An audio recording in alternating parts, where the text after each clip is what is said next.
Two natural plants, one from the Pacific Islands and one from Southeast Asia, are helping millions around the world relax, focus, and heal.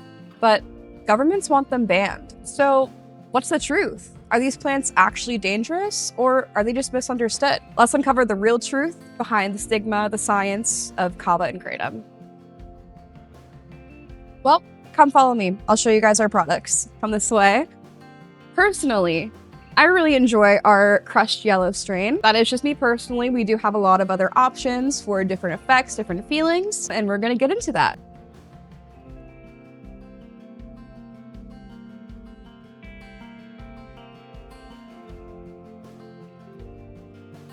Here we have our kava. Our kava is from Fiji. Fijian kava gives you more of like a body relaxed feeling. As you can see, it is a lot darker of a color than this one. This is our powdered green kratom, comes from Southeast Asia. The green strain gives you a nice euphoric and uplifted feeling. Very good for social anxiety. And the powdered form is gonna be the lowest level strain. The reason why I chose to pull out the green strain is because it's a very like basic strain. It's what I typically recommend for beginners. And we'll get into those differences shortly. All right, let's start with the basics.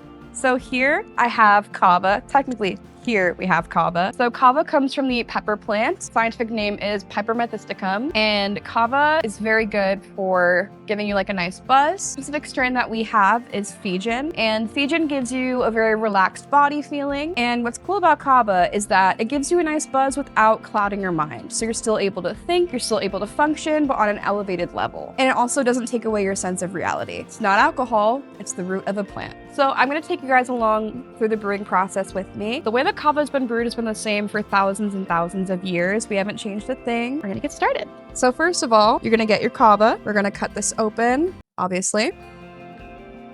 We're gonna put it in our bucket. I can show you guys if you'd like to see. Oh my goodness. I'm struggling. So as you can see here, it has kind of like a dark brown, like muddish color, and that is because it's the root of the plant. We're gonna go ahead and start mixing it up. So kava is brewed with cold water traditionally. So I'm gonna do that, and I'm gonna grab a handy dandy little whisk. So I like to start by slowly mixing in the water, and then I'm gonna whisk it up, and I'm gonna turn the water up just a little bit and keep mixing. I'm gonna get a little bit on the edge here.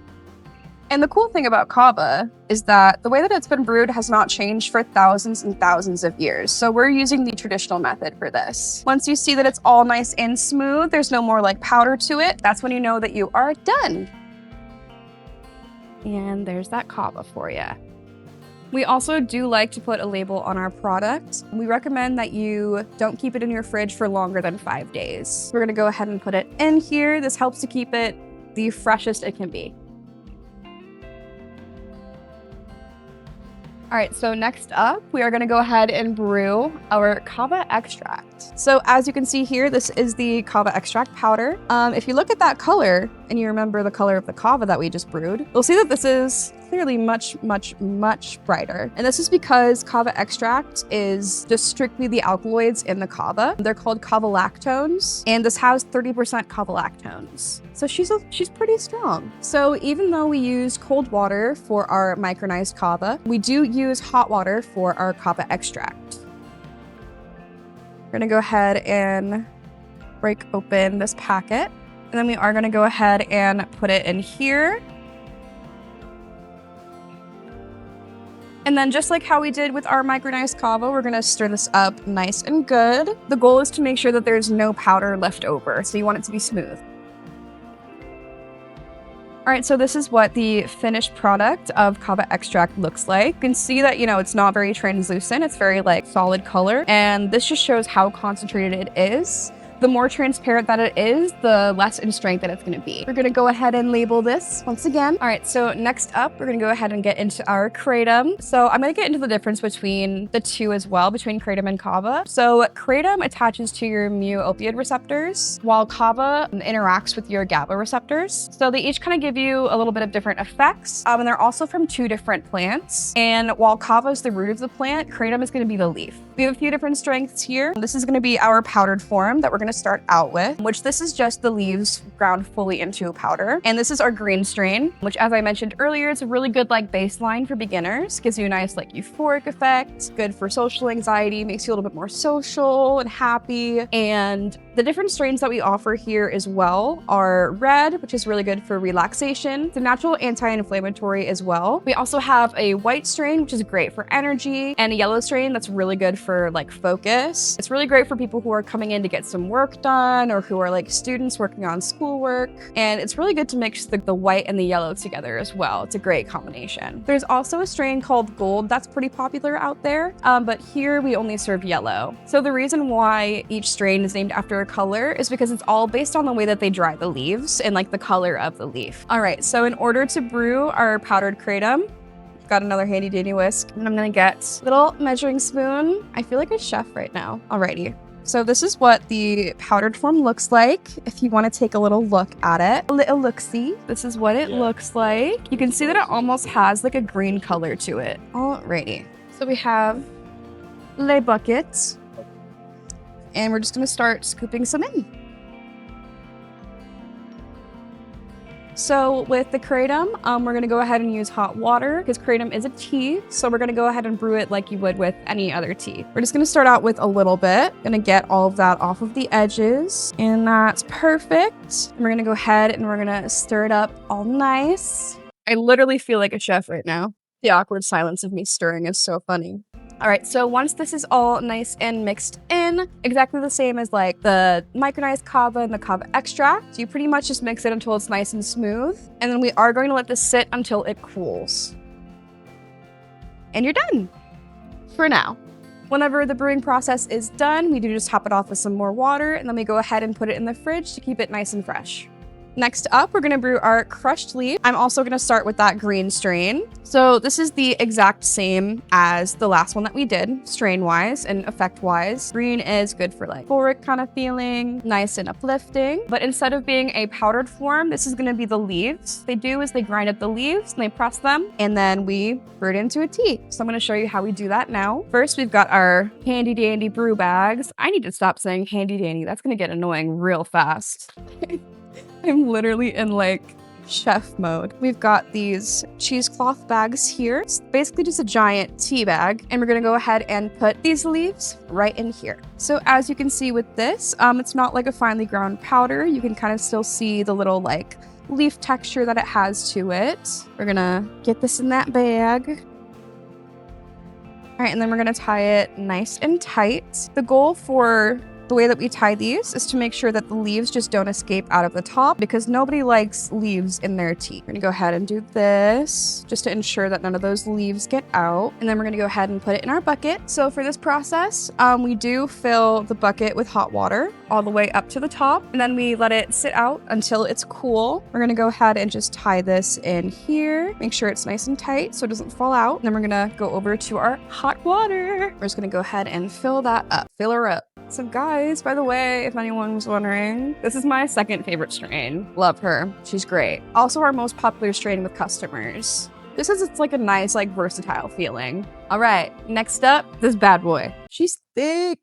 And that's because she's extra, extra, extra strong. This is 3 times the strength of our normal crush leaf, which as I had said before is already like kind of in like the middle of our strength scale. So this is a lot of kratom. We're gonna go ahead and brew her. It's gonna be the exact same that we did for the crush leaf, where we put it in these cheesecloth tea bags. And this is also the green strain once again, which is euphoric, great for anxiety.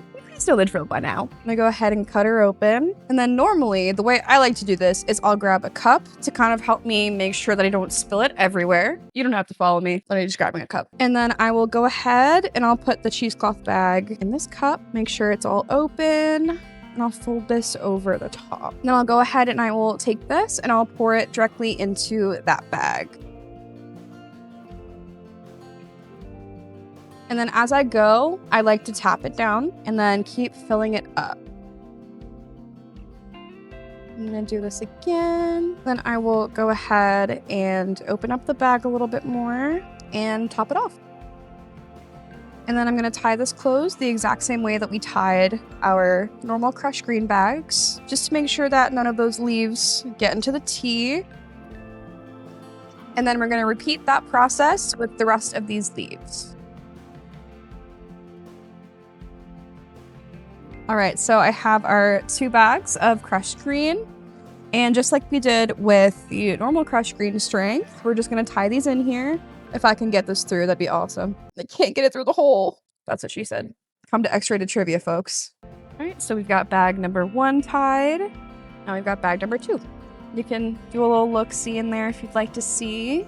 All right, we're gonna finish this off just with some more hot water, just like with our crushed leaf, and then we're done. So in terms of how much we put in each of these bags, this is just how we do it, but it's all up to your own personal preference. Kratom is all about kind of finding that balance that works for you. So for some people, you know, they metabolize it a little bit quicker, so they need a little bit more to feel the effects, while others only need like a small amount. In smaller doses, it's really good for like energy, it can be like stimulating, and then in higher doses, it's really nice for that like relaxed feeling as well, which you can obviously get that based on the strains, but in larger doses, it acts a little bit differently.